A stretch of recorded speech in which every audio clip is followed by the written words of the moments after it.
William Ury et Roger Fisher sont les fondateurs du projet de négociation de Harvard. Ils ont écrit ensemble un livre intitulé « Getting to Yes – Comment réussir une négociation ». J'ai récemment lu ce livre et je souhaite en partager avec vous les principales leçons.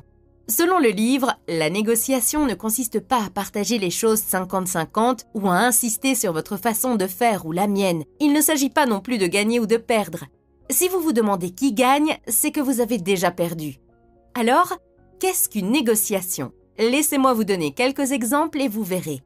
Deux personnes veulent partager un gâteau mais ne parviennent pas à se mettre d'accord sur la façon de le partager équitablement. Quelle que soit la façon dont vous le coupez, ils se plaindront tous les deux que l'autre partie a eu un plus gros morceau.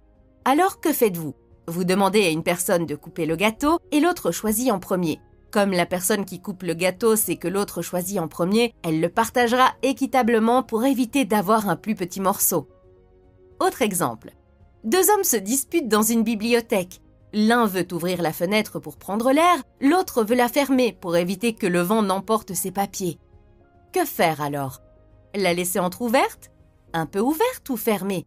Le bibliothécaire écoute les deux parties, puis va ouvrir la fenêtre dans une autre pièce, ce qui permet de faire entrer de l'air frais sans déranger les papiers. Les deux parties sont ainsi satisfaites. Un dernier exemple. Deux enfants se disputent une orange. Le parent prend le couteau, coupe l'orange moitié-moitié et en donne une moitié à chaque enfant. L'un des enfants mange le fruit et jette la peau, tandis que l'autre utilise la peau pour faire un gâteau et jette le fruit à la poubelle.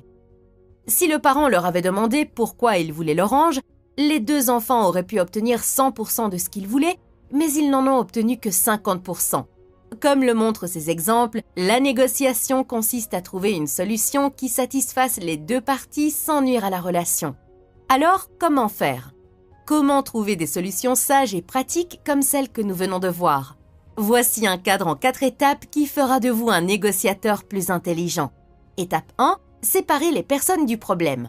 Avant d'entamer la négociation, visualisez une ligne verticale séparant une personne par le milieu. D'un côté, il y a la personne, de l'autre, le problème. Placez toujours la personne en premier et le problème en second. Les négociateurs sont d'abord des personnes. L'objectif de la négociation est d'être doux avec la personne, mais dur avec le problème. Souvent, nous sommes indulgents avec la personne, ce qui nous amène à être indulgents avec le problème et à ne pas obtenir ce que nous voulons. Ou bien nous sommes durs avec le problème, mais nous finissons aussi par être durs avec la personne, ce qui nuit à la relation.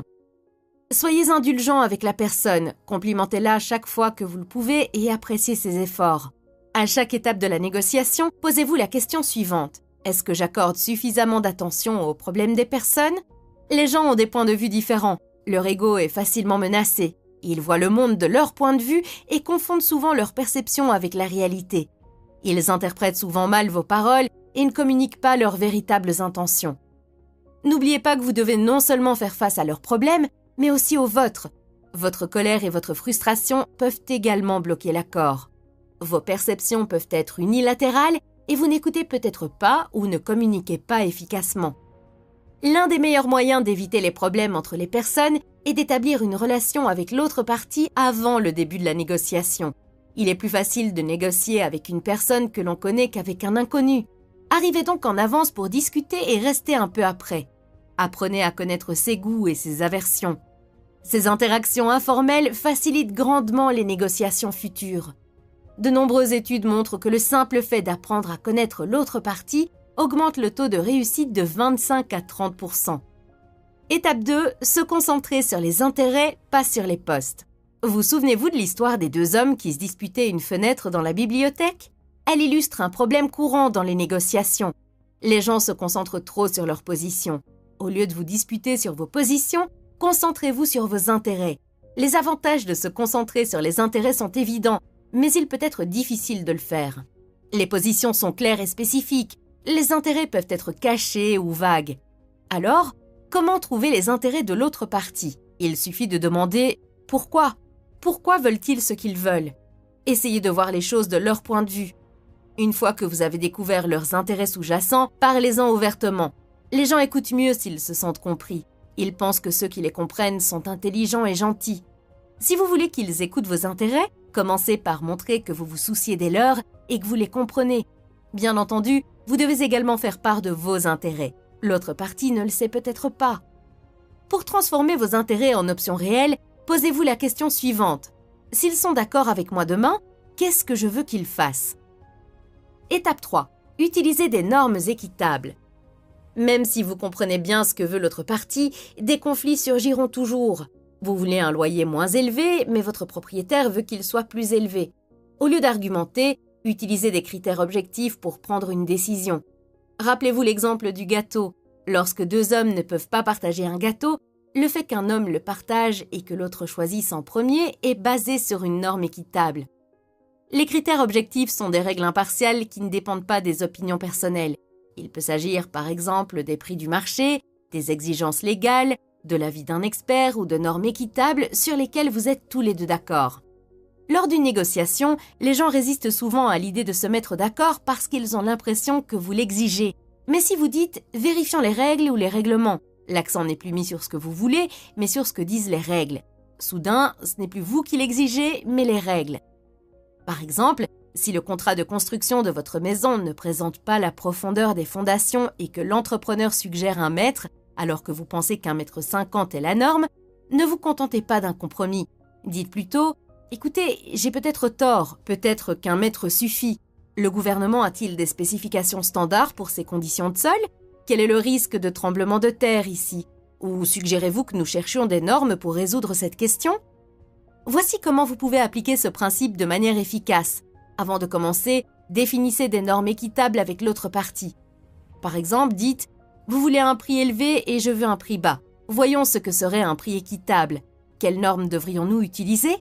En vous concentrant sur des normes équitables, vous pouvez transformer un conflit d'intérêts en un objectif commun. Étape 4. Inventez des options pour un bénéfice mutuel. Rappelez-vous l'exemple des enfants qui se disputent une orange. Au lieu de la partager 50-50, ils auraient pu trouver un moyen pour que chacun obtienne 100% de ce qu'il voulait. Ce scénario souligne l'importance d'inventer des options pour un gain mutuel dans les négociations. Alors, comment inventer des solutions créatives? Voici comment. Réunissez-vous avec votre partie ou avec l'autre partie et faites un brainstorming sur toutes les solutions possibles. Laissez les idées circuler librement. Ne jugez pas et ne choisissez aucune des idées au cours de la première étape. Séparez le brainstorming de la session de sélection. Avant le brainstorming, choisissez quelques participants, changez l'environnement, créez une atmosphère informelle, définissez l'objectif. Après le brainstorming, commencez par les idées les plus prometteuses, discutez ensuite des moyens de les améliorer. Les gens pensent souvent que les différences de négociation créent des problèmes. Pourtant, ces différences peuvent déboucher sur des solutions. Vous vous souvenez de l'exemple de l'orange? Une solution judicieuse a pu être trouvée parce que chaque partie voulait une partie différente de l'orange. Il est absurde de penser que les différences sont à l'origine du problème. En réalité, ce sont les différences qui conduisent à des solutions créatives. D'accord, vous pouvez dire que ces 4 étapes semblent justes et agréables, mais que se passe-t-il si l'autre partie ne respecte pas les règles du jeu? Et s'ils utilisent des tactiques déloyales? Et s'ils sont plus puissants? Ou s'ils m'attaquent personnellement? Voici comment faire face à chacune de ces situations. Commençons par les salles tactiques. Les gens mentent et utilisent divers moyens de pression. Reconnaître ces astuces permet souvent de les neutraliser. Mentionnez-le directement. Joe, il semble que Ted et toi jouiez au bon et au mauvais flic. Si vous avez besoin d'une pause pour être sur la même longueur d'onde, il suffit de le demander. Le fait de mentionner la tactique la rend moins efficace et peut inciter l'autre partie à craindre de vous perdre. Le simple fait de poser une question peut suffire à mettre fin à la situation. Mais soyez prudent, évitez les attaques personnelles. Concentrez-vous sur le problème, pas sur la personne. Au lieu de dire « Vous m'avez délibérément placé face au soleil », dites « Le soleil dans mes yeux me gêne. Pouvons-nous modifier l'horaire et nous rencontrer plus tard? Je ne peux pas me concentrer dans cet état. » Et si elles étaient plus puissantes? Si l'autre partie dispose de gros calibres, ne transformez pas la négociation en un échange de coups de feu. La meilleure chose à faire est de développer votre BATNA, Best Alternative to a Negotiated Agreement, la meilleure alternative à un accord négocié.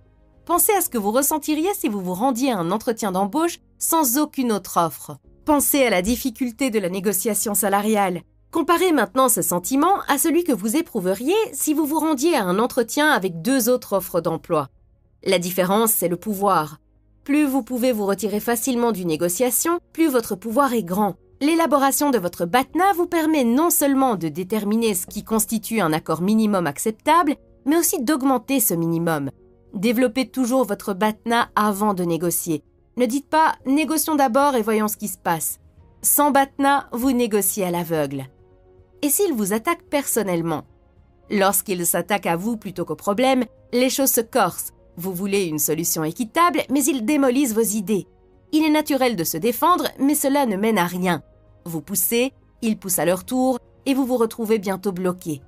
Alors, que faire? Utilisez le jujitsu de la négociation, contournez leurs attaques. Voici comment. 1. Regardez derrière leur position. Lorsqu'il dit ce qu'il veut, ne vous contentez pas de dire oui ou non. Demandez-lui pourquoi il le veut. Comprenez ce qui est vraiment important pour eux. 2. S'ils continuent à rejeter tout ce que vous dites, demandez-leur conseil. Si vous étiez à ma place, que feriez-vous? Ils se mettront à votre place et vous donneront des solutions. 3. Invitez à la critique. Au lieu de défendre vos idées, demandez-leur ce qui ne va pas. Cela vous permettra de mieux connaître leurs intérêts. Je voudrais conclure cette vidéo par une belle histoire qui explique ce qu'est vraiment la négociation. En 1964, un père américain et son fils de 12 ans jouent au frisbee à Hyde Park à Londres.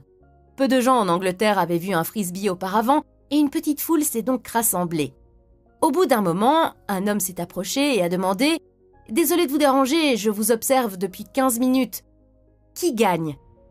Dans les négociations, demander qui gagne, c'est comme demander cela dans un mariage. Si vous vous concentrez sur la victoire, vous êtes passé à côté de l'essentiel.